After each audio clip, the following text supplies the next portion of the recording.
Il y avait une candidate transgenre cette année pour la région Île-de-France qui avait été élue Miss Paris, qui s'appelle Andrea Furet, et non pas André.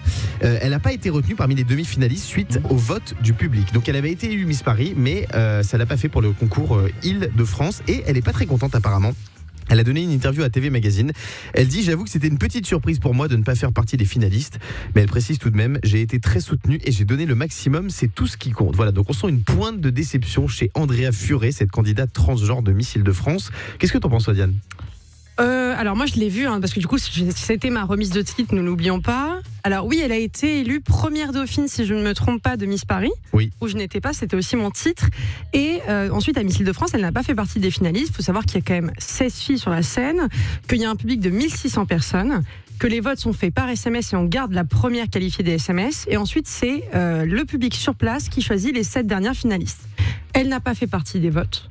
Donc elle n'était pas parmi les finalistes, ça on n'y peut rien, ce n'est pas la faute du jury, c'est elle qui a peut-être pas rassemblé assez de monde sur place. C'était quand même à Damary-les-Lys, quand t'es parisienne c'est compliqué de ramener du monde jusqu'à Damary-les-Lys, je sais pas, en tout cas elle n'en faisait pas partie. Maintenant... Alors pourquoi les surprises alors, je comprends pas. Elle est surprise parce que je pense, comme il y a eu un vrai buzz autour d'elle, je pense qu'elle se disait que forcément elle aurait le plus de votes. Moi ce que je lui ai dit, ce que il y a même des gens qui ont dit qu'elle aurait pu être Miss France à un moment. Mais oui, écoute, ça aurait pu être possible, c'est vrai, si elle avait été dedans. Pourquoi pas, c'est une super jolie jeune femme. Écoute, elle a fait un super show sur scène pour l'avoir vue. Maintenant, la seule chose, c'est ce que je lui ai dit en sortant, que je trouvais, elle a fait un super bon discours, tu vois, où justement, elle appuyait pas trop sur le fait qu'elle est transgenre, parce que ce que je lui ai dit, à partir du moment où tu es candidate, tu es sur la même échelle que tout le monde. Il n'y a pas de transgenre qui est mis en avant du coup pour le buzz ou quoi que ce soit. Tu es sur le même piédestal et on doit te juger en tant que jeune femme comme les 15 autres candidates. Et donc ce que je dis toujours aux filles, et ça s'applique aussi à elles, c'est qu'il faut être fair play. C'est-à-dire que tu peux pas dire je suis choquée de pas être dans les finalistes.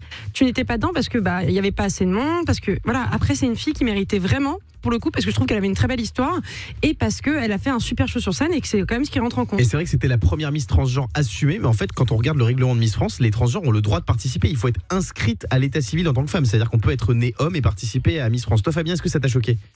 Moi ce qui m'a choqué en fait, c'est que j'ai vu qu'il y avait toute la communauté LGBT qui était à fond derrière elle, donc moi je me suis dit ça va être fait d'avance, tu vois. Et je trouve pas ça normal, parce que tu me dis que c'est l'histoire de SMS. Non, pour moi c'est visiblement c'est la beauté ou le style, je sais pas, le défilé, je sais pas quels étaient les critères. À partir du moment où elle est en concours, elle est comme tout le monde, c'est pas parce qu'elle c'est ce que dit Diane en fait. Parce que c'est la norme, je comprends pas. C'est ça, moi je voulais pas qu'il y ait... Et surtout moi ce qui me mettait mal à l'aise, c'est que les 15 autres candidates, il n'y a pas eu de buzz autour d'elle, et du coup c'est compliqué quand tu vois une fille qui est autant mise en avant par rapport aux autres. Donc c'était important qu'elles se sentent aussi toutes jugées à la même valeur. Fabien, en tout cas franchement, heureusement qu'elle a perdu. Sinon, on aurait eu les féministes capables de dire que c'est un homme qui a piqué le travail d'une femme. Je te raconte pas le bordel. Le Morning Sans Filtre sur Virgin Radio.